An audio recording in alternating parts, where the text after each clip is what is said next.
riba Dia Internacional de Mucha, nós está a realizar reapertura de nos speeltuin. Intenção está para diariamente nos speeltuin durante a semana, lo está abrir de 4h30 para 7h30 para nos funcionar de norte para vir passatempo de nos speeltuin. Mas, claro, cada maior tem que ser responsável para não uma vez não decidir de fazer uso de nos speeltuin. Seguro é uma maneira para nós para criar caminho que nos funcionar para vir recrear sanamente e também passar tempo com a maior.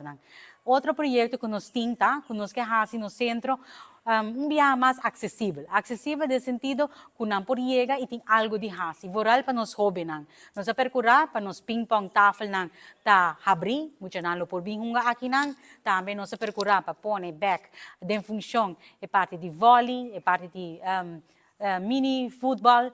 E assim nós que purba de incentivar nos jovens, nos grandes, para chegar ao centro e fazer uso de lugar aqui. Recentemente nós temos programa LEADER, que queda financiar mediante a sede Aruba e governo de Aruba, a sede Aruba e governo de Aruba, que faz possível que nós por começar que projeto aqui.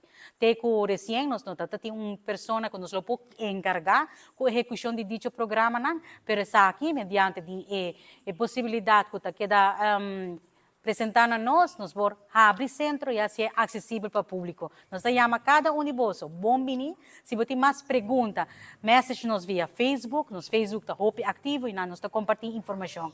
Mas mais que outra coisa, mas para bem. Na turma, a abrir um dia e seguro que mediante nos speeltuin, nos ajuda a na qualidade de vida, criando um caminho para não recrear.